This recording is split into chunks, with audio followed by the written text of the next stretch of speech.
Hey guys! Welcome back po dito sa aking YouTube channel. Magandang gabi. Kamusta po kayo? Ang mainit nga po nating update ngayon ay pumapatungkol po dito sa sinabi po ng IPO na kung saan isa pong panunupalpal of course and malamang epahiya po ang Tape Inc. dito sa sinabi ng IPO. But before that, if you haven't subscribed yet to my YouTube channel, don't forget to click the subscribe button and notification bell para maging updated po kayo sa mga susunod nating balita. Panibagong araw, panibagong video, reaction video na naman nga po ang ating pag-uusapan. And eto, simulan na po natin ang ating update. For tonight's video guys, patungkol po ito sa IPO. So napanood nyo naman na po siguro ang mga interviews ngayon ni Atty. Buko.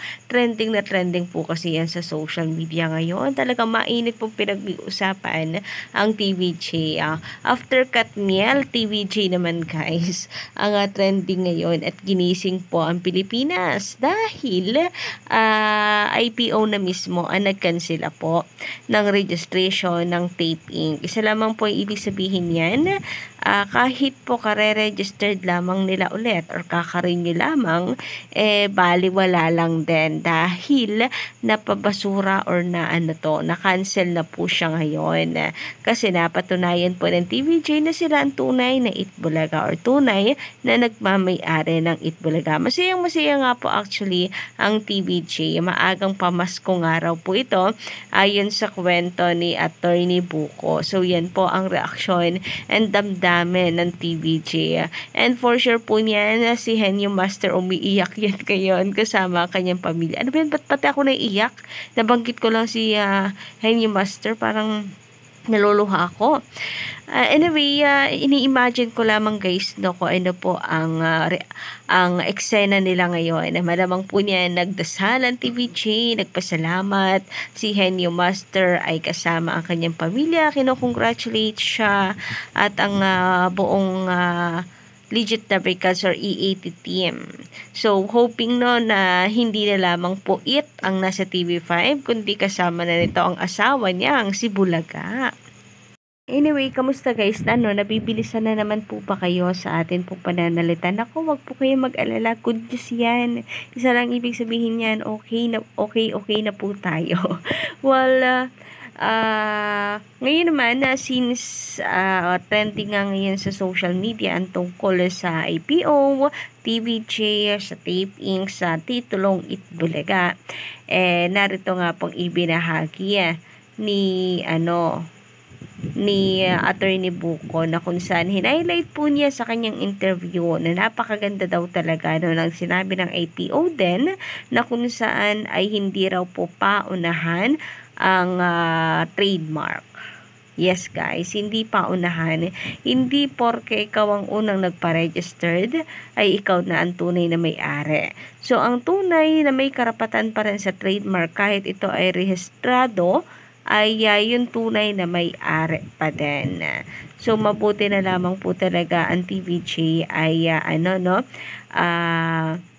matalino.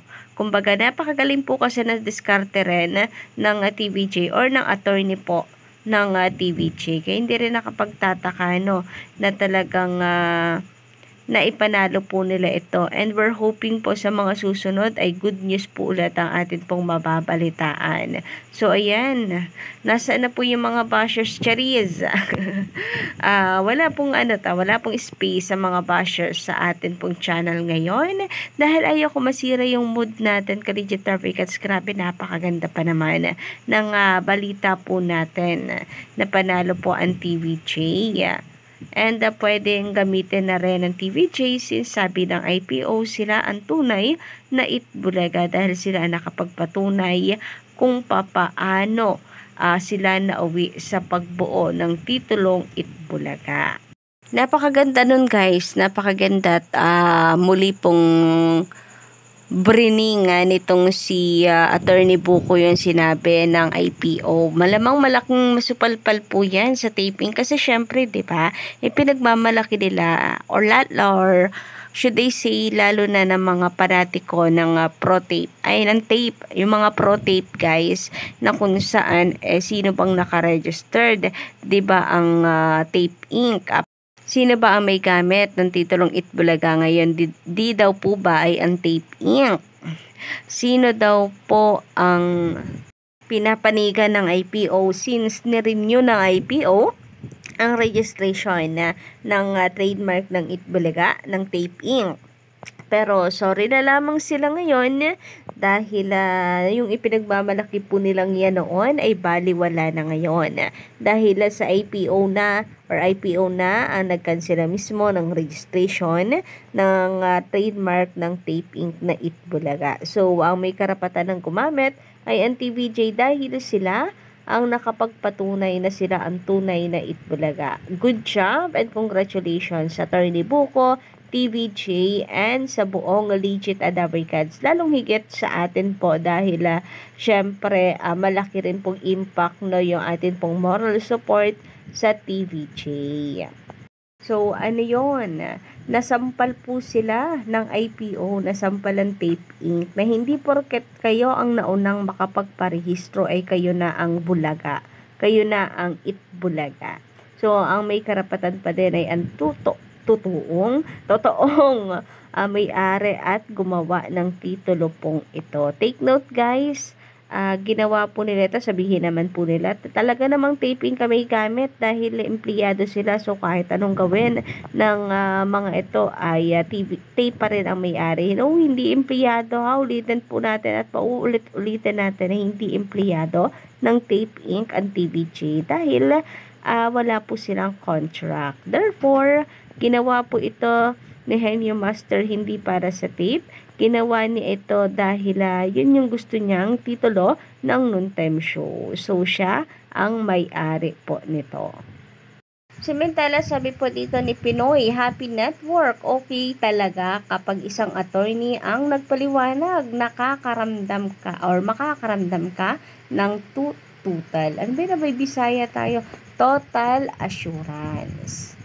Yes, totoo yan guys. Actually, nakakakilig na mula po kay Attorney Buko talaga ang kumpirmasyon na talagang, kasi minsan ang hirap na rin Ang hirap na rin magtiwala sa mga balita sa social media. So, malaking bagay po no, na itong si Attorney Buko ay nagsalita. So, ayun nga. Mayroon na po tayong assurance na totoo talaga ang balita. Guys, hindi ito fake news. Totoo. Panalo po ang TVJ. Kanila or sila ang tunay na may-ari ng Itbulaga. Sabi naman ni Eneria, magandang gabi sa iyo. Sabi ko nga kung kinakailangan nila ng witness buong Pilipinas at mga Pilipino sa ibang bansa, pwede nilang maging witness sa kung sino ang totoong may-ari ng Itbulaga Sabi nga po ng iba kapag daw natalo ang TVJ, nako talagang aabot daw po ito hanggang kalsada. Kasi hindi naman daw po talaga makatwiran na gaganituhin ang TVJ dahil napakalinaw naman daw po sa history kung sino ang tunay na may-ari ng Itbulaga. Samantala, ayon naman po kay Pining Rosal, magandang gabi po sa iyo. Dapat namang tanggapin ng tape ang katotohanan na hindi sa kanila yung trademark talaga.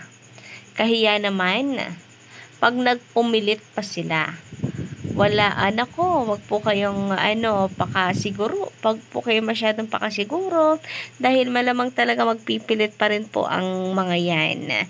And sabi nga po na Attorney Buko, pwede po silang mag-apela and inaasahan na po nila yung bagay po na ito.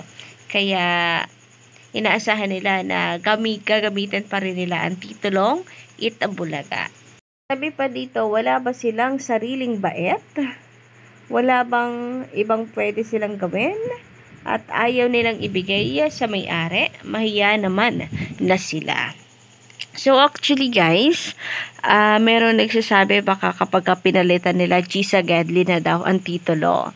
Or hindi kagaya ng TVJ, hindi naman daw po nalalayo sa Itbulaga kasi EAT. Pero kahit gano'n, napakataba kasi ng utak po ng Henyo Master. So ang daming meaning ng EAT. So, paano ba guys? Matutupad na kaya ang pangarap or ang request ng ilan pong mga legit Tabricans na ang unang sigaw ng Itbulaga ay sa Araneta? Well, malaman natin yan kaya abang-abang po tayo bukas sa press con. Kasi sabi na attorney ay dito po nila ipapahayag ang kanilang mga plano sa programa. Siyempre, malamang isa na po dyan yung titulo kung kailan nila gagamitin. So, yun lang po muna guys ng ating update ngayong gabi. Don't forget to click the subscribe button and notification bell for more updates.